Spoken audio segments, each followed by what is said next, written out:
Okay, I am Matt Auron, and we are Evolution.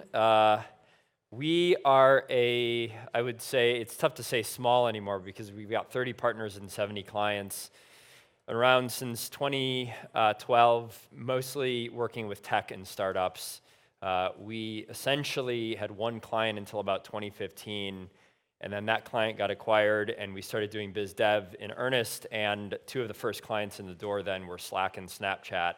And once we got those logos, others followed. Tech is a bit like Hollywood, sadly, even though we were the same guys. And so we've grown into this organic business that's a really vibrant double-sided platform for our clients, and then a community of full-time practitioners that support leaders. And we've learned a lot through a lot of applied, I would say, research. And some of the journey that we're going to explore today really is focused on the founder. And so I just want to let you know I'm going to be speaking to that archetype, but know that founding energy is the start of a project. It's the start of a new division in a company. It's the start of a new fund.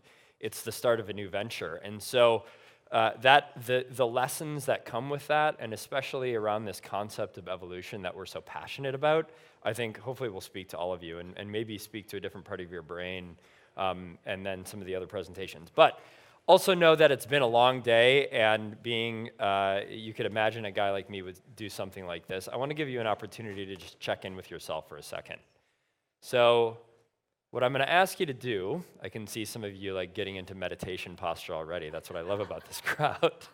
We're not going to do that, but if you want to, get in that posture of nobility for a second and just allow yourself to settle after a lot of speakers and sitting in the chair.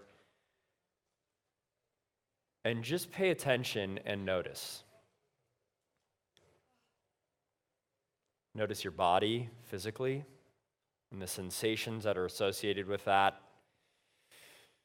Notice your emotions and maybe even where you're feeling that in your body, where the emotion is tracking to a part of your body. And then whatever predominant thoughts you have about yourself or your life or the day. Take a breath and come out of that. And so what I'd like you to do is turn to a partner, and I'm going to have you do what we call a check-in. Very simple. If you're opposite the partner, your goal is to not talk, ask questions, process, or coach. Your goal is to just sit there and listen open-heartedly with generosity, and give them an opportunity to just at the end of the day, just check in with the simple prompt of like, what's it like to be you at the end of the day? And you'll do that for a couple of minutes and then switch to the other person and same deal, listen to them openly, and then I'll continue on with what I'm going to talk about. Okay? Go ahead. You might need to move.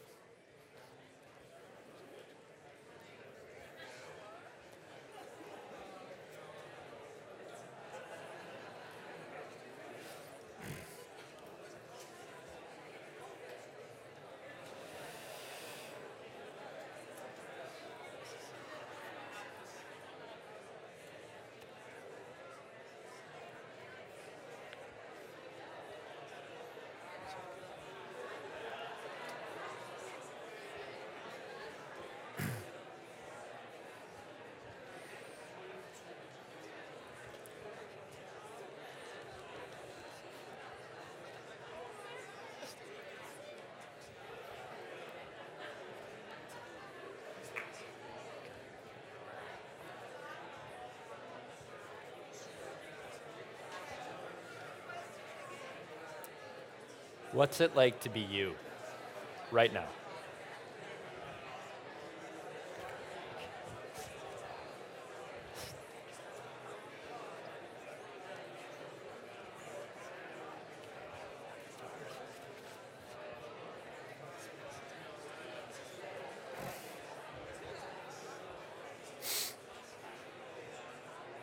Switch if you haven't. Switch to the other person, although it sounds like most of you have.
All right, bring your conversations to a close, please.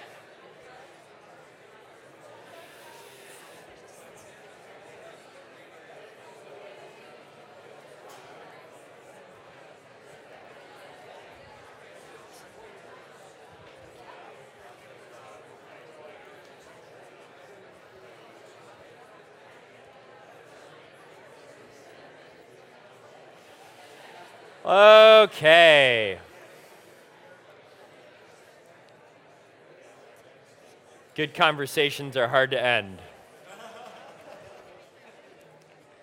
All right. That was unexpected as a part of my talk. And Nicole and I talked about it off to the side, and hopefully useful that we did that. I have now this instinct to have people stand up with mics and start processing you like Werner Erhard, but it's not that session, I know. Okay, so Evolution, we do executive coaching 360s, offsites, leadership development, culture development, and strategic alignment. We kind of bundle it all together. And our tagline is scale without losing your soul. One of our taglines, and what that means is companies are born in moments of inspiration. Moments where maybe some of you have had those as well, where you were sitting on a dock looking up at the stars and you had a conversation and you imagined something that could be. And when people look back at endeavors that started, many times it was the beginning, right? It was the founding. There was that sacred thing that happened where it was you and an idea. And how precious and special that is. And the irony with that, the journey of away and back again that happens, and I'll talk more about that in a second, is there's great irony in the inspiration that the journey that follows afterwards goes through painful stages for all of us. There's a David Whyte poem that I love, not well known, but I'm going to speak to it. And when I saw this picture, it made me think about that. And when I think about being a founder and what the journey is and how we frame the journey for founders and leaders is a bit like the hero's journey or the heroine's journey. And so the Whyte poem is, in the beginning. Sometimes simplicity rises like a blossom of fire from the silk of your skin. You were there in the beginning. You heard the merciless and tender words telling you that you had to go.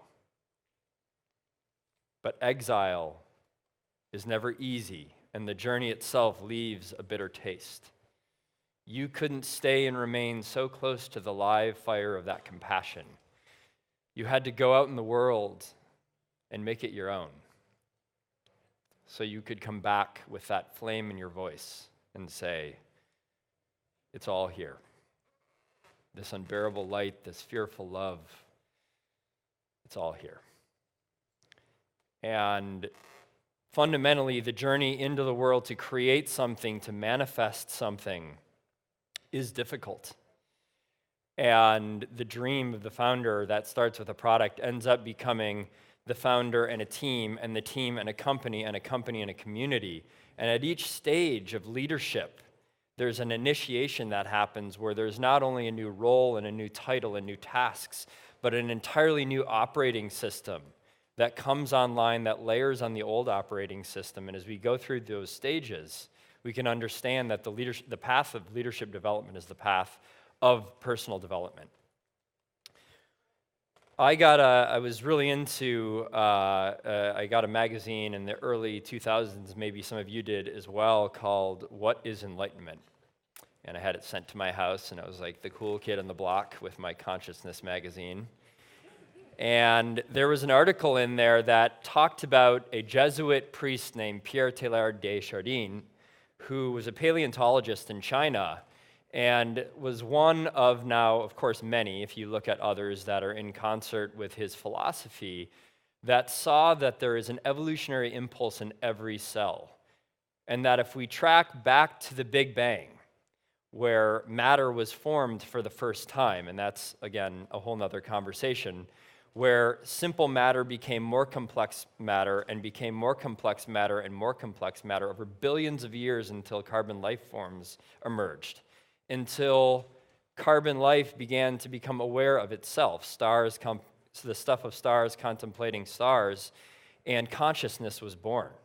and the wave of consciousness began to break in on itself. And his theory and others was that the awareness and consciousness and reflection actually increased the speed and rate of evolution. It became even more exponential towards this omega point, maybe, where all of the simplicity to complex consciousness is emerging towards kind of this zenith of oneness.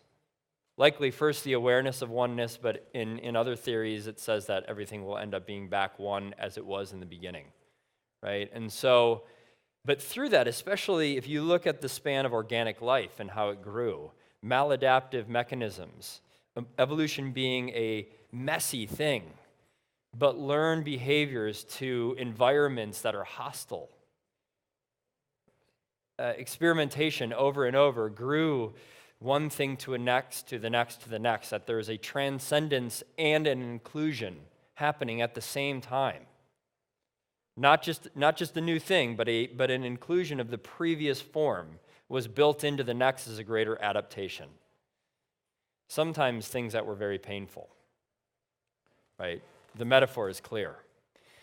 We know that leadership development is a similar process of understanding where you have been and what has built you, and presencing where you are right now and where your team or your business is and where you're going, and finding in that simple construct the moments of peace and stillness to check in and assess and look back and look forward is a simple technology that's existed for thousands of years and now is being enabled by many of you in this room. But understanding that leadership is evolution, it's learning, it's growing, and it is stewarding life, right? The lives of people, the lives of products, the lives of communities. When I think of where we are right now and the speed and the complexity of the world, that things are being built, and when we work with teams, the thing that they're building many times is a good thing. It's a beautiful thing, and it's working, and there's possibility with it. And in the earliest stages of companies, the leader optimizing their role, their inability to give things up, co-founder conflict, bad relationships with investors and the board, lack of consciousness and intentionality for what they're doing and how they're spending their time, mental health and burnout, their sense of emotional resilience, all of these things we see at these very early stages lead to failure. Product market fit, all of those things as well. But many of you who have seen that, or maybe are investors, have seen that pattern again and again and again. And when VCs call us about their founders, which happens a lot, most of the time it's because of a co-founder conflict, or it's because of a new CEO in the role, that underneath their reactive behavior is someone that is scared or confused or being driven by a sense of lack to move faster and harder. And we unravel that with leaders and understand how they can optimize their operating systems so they, in concert with other humans, one unit being conscious with other conscious units, can build together, right? And somehow we've gotten to where we are, and I think all of us in this room would understand that our consciousness now has to jump several leagues up to maintain this exponential growth and complexity that we're now experiencing. So when we're approached with a leader, and we'll work with people in 6-month or year-long engagements, we'll work with teams, there is always a gap with where they are and where they want to be. It may be something provocative. I want to go here because I'm attracted to that. It also may be that they've gotten a lot of feedback about their lack of presence, or that people are afraid of them, or that they don't listen, or that their micromanagement is stopping people from doing their jobs, and there's people that are going to leave the company. And we'll sit down with them, and we'll help them explore that gap of where they are and where they want to be. And as you all know, when you look at that, you could actually do this as a journaling exercise, right?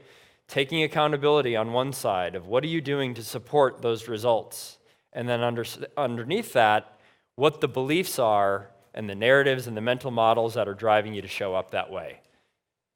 And then the real deep work, as you know, is shifting that over to what might be another way to be, or understand or look? And how might you reframe yourself or your role so you can create a new set of actions that's far more sustainable? The framework that we use, Fred Kaufman has used it, certainly Est, goes all the way back to Heidegger and others, is the results that we get are driven by a set of actions that are driven by a way of being.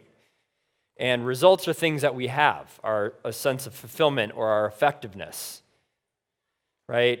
Good relationship or a bad relationship, driven by a set of actions, how we're spending our time. It could even be processes that we have. It could be behaviors that show up for us in interactions with other people. And then the reason we show up that way is driven by something else in our core, our programming. It may be our personality. It may be life experiences that have shaped our beliefs that now live in our body as well. And so we know that that is very deep work when we get down to that level. Coaching a software engineer that became a manager, high-growth startup, and he was coding every day with his team, and he'd call me up and he'd say, okay, this is the week, I'm going to stop. I'm gonna give up that 20% that I'm holding on to. Week in, week out, what are you gonna do differently? What are you gonna do differently? How are you gonna hold yourself accountable? Finally, I got the wherewithal to ask him what that was about. And after 3 or 4 questions of pulling on the string, we found that all of his value came from making things. And he was afraid to let go. And when we sat there in that kind of fertile moment that we had together and he understood his value could come from helping other people make things, the next week he stopped coding, right? It stuck.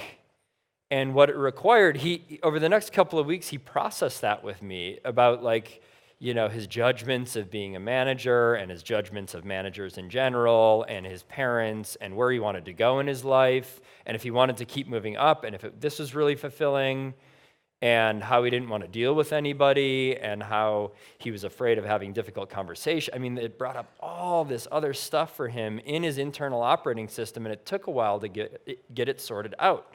And in those moments, we are the container for those people. We are archetypally something that is very ancient, right? Safe harbor to say absolutely anything that you need to say. To come apart and make sense out of yourself with someone holding the mirror around existential and ontological choices about your life and your work. So we know that this is fundamentally a representation, be to have, of the hero's journey, right? Moving down into the subterranean world and discovering aspects there, right? Luke removing Darth Vader's mask and seeing his own face that are truly aspects of the self. And the renewal that comes on to the other side of that. The founder's journey is the hero's journey. Again and again and again, with each stage of growth, right? And the entire arc itself. And as that happens, aspects of the leader that have laid in shadow emerge. As Robert Bly says, there's a long black bag that each of us carry. And in that long black bag, there's parts of ourselves that we put in there long ago that we are using to motivate us in ways that are unconscious and less helpful. Feelings of shame, feelings of being an imposter, feelings of needing to do it all ourselves or prove a certain thing to a certain person. And as we reintegrate that shadow, there is a rush back of life into the body. Those of you had those moments where you just finally say the thing that you've always wanted to say and it's witnessed.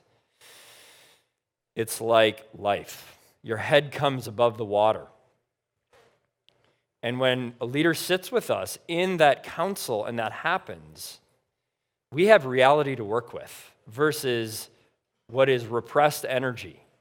And when we can work with reality, there is intentionality and consciousness and choice. And when the integration of the shadow happens, the parts that are not as pretty to look at, leaders can move through different stages. We love spiral dynamics. We use it quite a bit. This is a boiled down version that talk about it. We have a version where we talk about different funding stages where the leader moves through as associated with spiral dynamics. And the point of this slide is that early stage companies is about power and magic and the creation of a thing. And then as it grows, 20 people, systems and structures, especially operationally, emerge. And then a web of people and culture and community and industry start to happen. And at each one of those stages, there's, as Warren Bennis says, a crucible. And the crucible is a forging of a new identity. Warren Bennis is one of the fathers of leadership, and he studied old leaders and new leaders. One of his last books called Geeks and Geezers, and he saw leaders move through crucibles at each stage of their career. And as they moved through these stages, they became fundamentally more complex people, able to do more, able to hold a more world-centric view or a company-centric view, and they're able to optimize more than themselves all qualities and all quadrants and all dimensions, all quadrants and all levels. These 3 dimensions are based on Wilber's 4 quadrants. We use them as well. If be do have is our Y, this is our X. And it truly is the individual, the relational, and the impersonal dimensions of any issue. And we work this all the time in any problem, day to day, and the macro arc of a coaching, and apply it when we're looking at organizational intervention. Vertical and horizontal development are what leaders do. The acquisition of skill and span and the acquisition of depth through initiative processes between one stage to the next.